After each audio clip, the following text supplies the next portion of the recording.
Сәлеметсіздер ме, құрметті оқырмандар? Бүгін сіздермен ойын түрінде тапсырма құрастыру үшін қолдануға ыңғайлы платформаның бірі Gymkit платформасын тоқталмақшымын. Геймификация деп айтамыз ғой, яғни тапсырмаларды ойын түрде құрастыру. Міне, алғашқы беті міне осы күйде ашылады. Бұған тіркелу үшін міне мына жеріндегі for free деп тұр ғой, тегін тіркелу. Тілімізді немесе орыс тіліне аударып алуға болады. Тегін тіркелу батырмасын басамыз. Арман қарай өздеріңіздің Gmail почтаңызбен тіркелуге болады. Мен өзім тапсырма құрастырман деп бастап қойған едім. Тіркелуде қазір сол немен тапсырманы құрастырып көрсететін боламын. Міне, арман қарай келесі қадамдар таңдай отырып, біз тіркелу әрекетін орындайтын боламыз. Арман қарай мына жерде мұғалім немесе оқушы деп таңдай бересіздер. Енді осы қадамдардың бәріне өтіп тіркелген кезде бізде тіркеліп көрсетемін. Мына жерге атымыз жазамыз. Мына жерге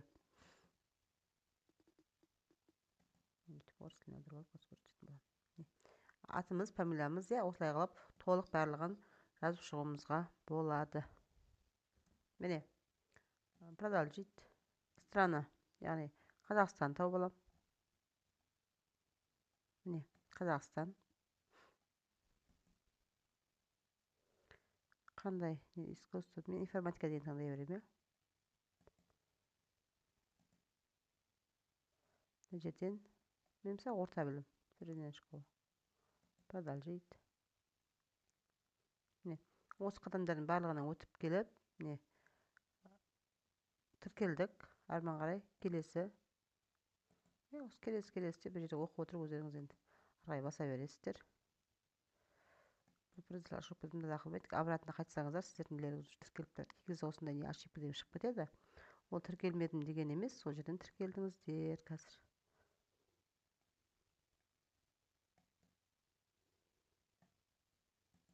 Не, біз тіркеліп тұрмыз ішінде. Енді осы жерден жаңа тапсырманы құру үшін тағы тілімізді орыс тіліне қойып аламыз да, ары қарай міне новый комплект деп басасыздар. Новый комплект деп басқан кезде мына жерге название комплект дейді. Осының атауын қоясыздар және тілін таңдайсыздар. Арман қарай мына жерге предмет. Мен жерде автоматты шығып тұр. Информатика таңдағасын сосын келесі деп кете бересіздер. Осыны таңдап құрғаннан кейін бізде мынандай не пайда болады. Мен жаңағы мына жердегі имя комплект деген бар ғой, название комплект деген мен 5-ші класс жазған болатын міне. 5-ші классқа мен тапсырма құрастырмақшы едім. Енді қараңыздар. Осы жердегі мына жерде тұрған сол жағындағы 5 команда не жасайды? Соны тоқталып шығамыз. Бірінші добавить вопрос. Бұл жерден сұрақ жауап арқылы біз тестіні құрастыратын боламыз. Мен қазір сұрағымды жазатын боламын.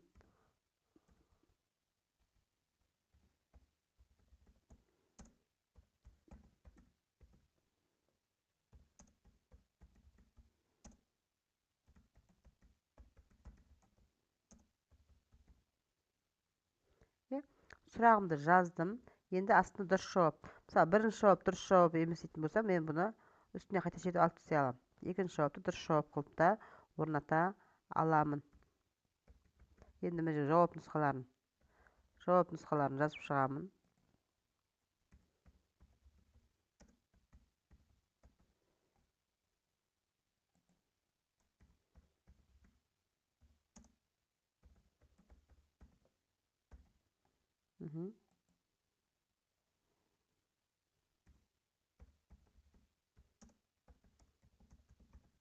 Міне, жауап нұсқаларын жаздым, е.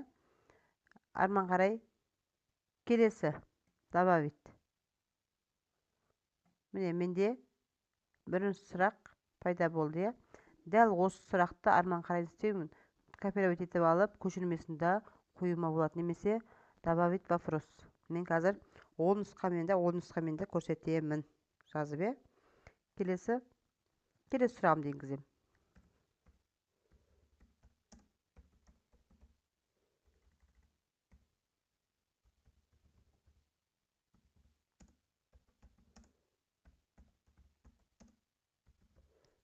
Енді мысалы дұрыс жауап менде үшінші нұсқа болсын. Мына жерде алып тастаймын. Сақтаймын, добавить. Енді мына сұрақты мысалы көшіріп осыны өзгерте қоямын десем, копировать етіп алдым, көрдіңіздер ме? мына сұрақтың көшірмесі алынды. Енді осында қасында карандаш белгісімен істеймін. Өзгертуіме өшіріп тастап өзгерте қоюыма болады.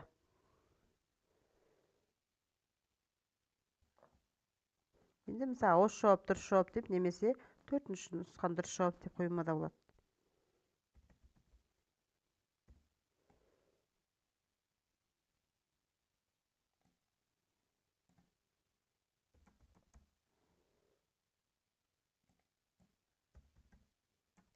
Міне осындай қылып біз сұрақтарды қоя беруімізге болады. Енді ойысты барлық сұрақ жазып болғаннан кейін бізде бұл жерде все сделано деген бар. Міне осыны шертетін боламыз. Мен қазір шертіп көремін. Енді қайтадан өзгертуге керек шығар деп ойлаймын, өйткені мен тестімді аяқтаған жоқпын. Енді қараңыздар, бұл жерде ойнату үшін бұл жерде играть в прямо деген бар. Осыны басып арман қарай ойнататын боламыз. Келесі тапсырманы құрастыратын болсақ, мына жерде новый комплекті деп ары қарай жазып шығуымызға болады. Немесе мынаның үстін бассақ, мына жерде редактировать деп арман қарай осы немді толықтыра аламын. Міне көріп отырсаңыздар. Бөлісуге болады. Осы тапсырмамды ары қарай бөлісе де алатын боламын. Енді одан бөлек бізде новый комплект деп келесінесін құрсақ, тағы да бізге не сұрап тұр? Енді бізге название дейді. Мен қазір жазамын бұған 6-шы класс деп. Осылай бәрі тұрады. Енді мына жерден обложкасын сұрап тұр.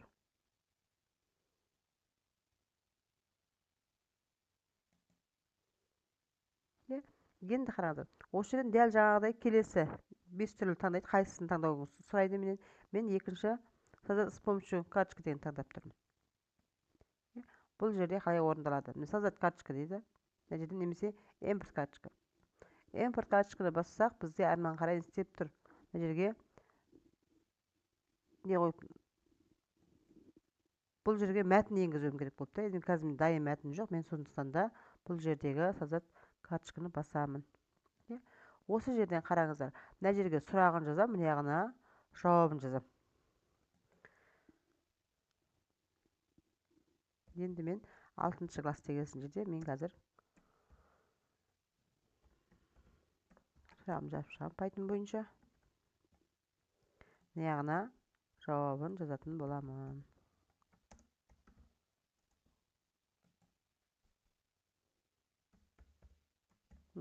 Автомат түрде келесіне қосылып тұр. Қоса беруімізге болады, немесе осы жерде аяқтауымызға да болады. Ары қарай толықтырып қалай болатынын тағы көреміз. Міне менде сұрақ жауабым шығып тұр.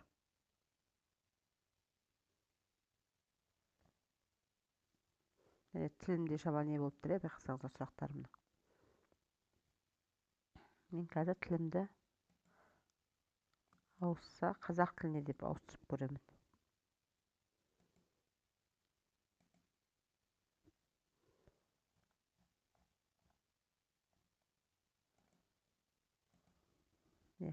Сонда менің нем дұрыс болып шығады. Келесі барлығы дайынды басамын бұл жерде де. Дайын болғаннан кейін. Енді келесі не бізде Kit Clubпен бірлесіп жұмыс жасаңыз дейді. Бұл қандай функцияны береді? Соны ашып қояйық. Бұл кезде қараңыздар, Kit Clubты қосыңыз дейді. Мына жерден неңізді көркөт жасаңыз дейді. Көркөт көшірілді. Оны енді қазір мен көшірген кезде не алынады көрсетемін екінші жағынан.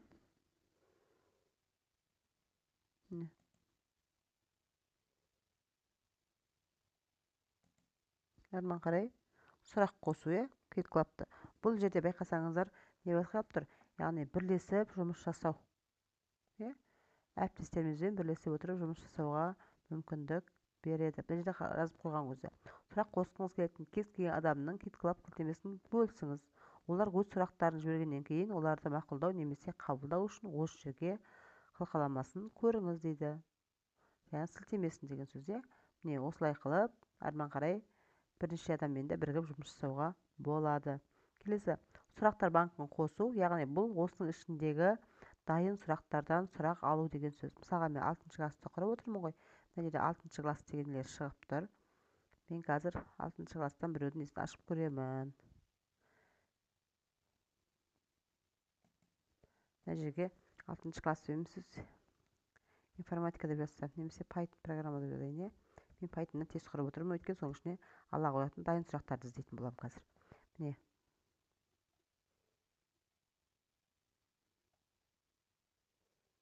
Міне қарасаңыздар, қасына алып барсаңыздар, нелер бар екен көрініп. Мысалға мен ашамын, енді осыны қараңыздар. Мына жағындағы сұрақтары міне, иә.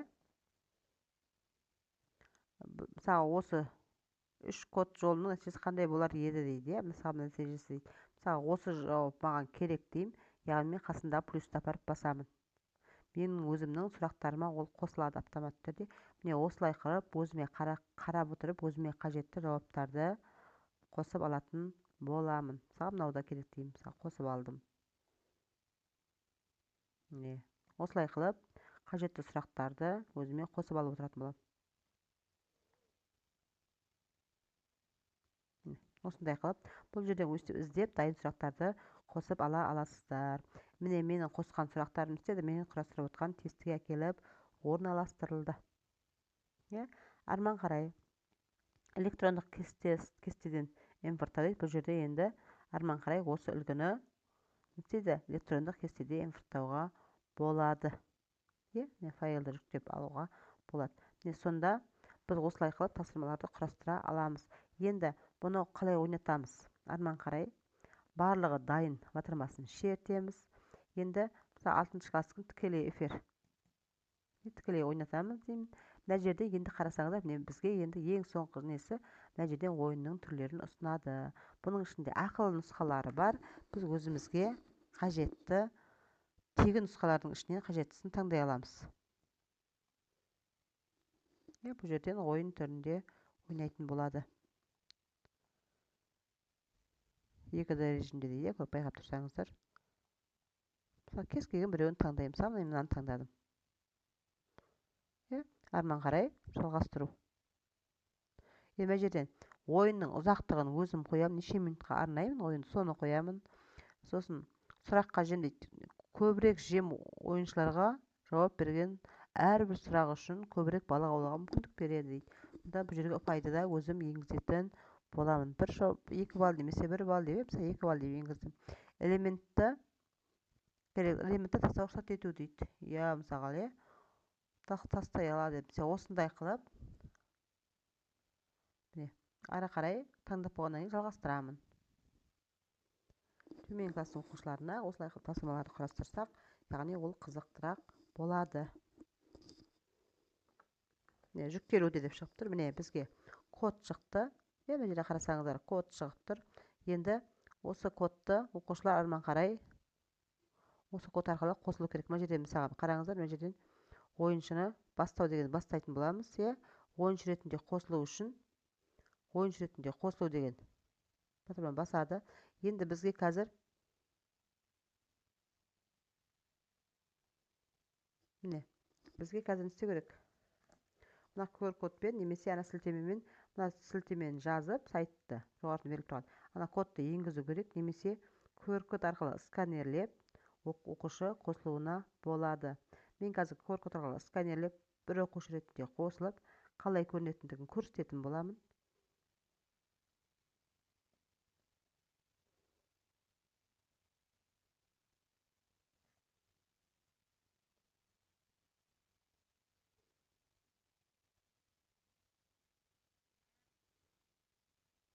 Сканерледім. Енді арман қарай сканерленгеннен кейін мен қазір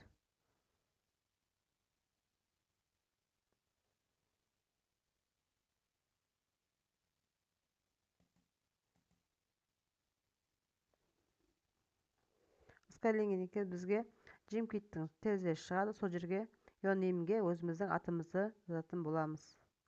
Мен өзімнің атымды жаздым. Join батырмасын бастым. Арман қарай мен жерге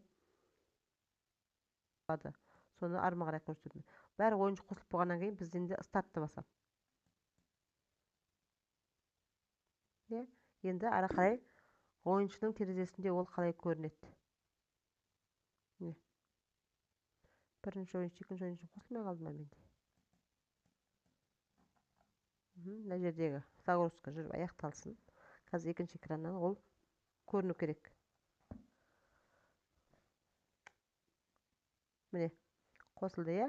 Енді мен бұл ойыншының терезесін кішірейтіп қоямын да. Міне 2 ойыншым бар менде. Енді арман қарай біз істейміз, тапсырманы орындайтын боламыз, иә. Мына ойыншының терезесіне міне мен қарап отырмын.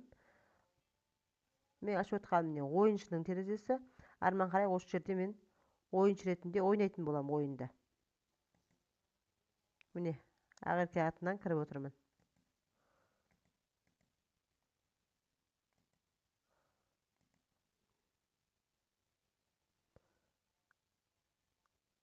Автомат араластыру қосулы дейді. Иә? Енді осы жерде ары қарай ойнайды. Міне, бүгін тоқталып отырғанымыз біздің JimKit. Иә? Яғни ойын арқылы тапсырма құрастыру. Егер сіздерге видео пайдалы болса, каналға тіркеліп, лайк басып, комментарий жазып, каналды қолдай отырыңыздар. Және достарыңызбен бөлісіп отырыңыздар. Бұл арқылы біз түрлі қызықты ойындар ойнауымызға болады.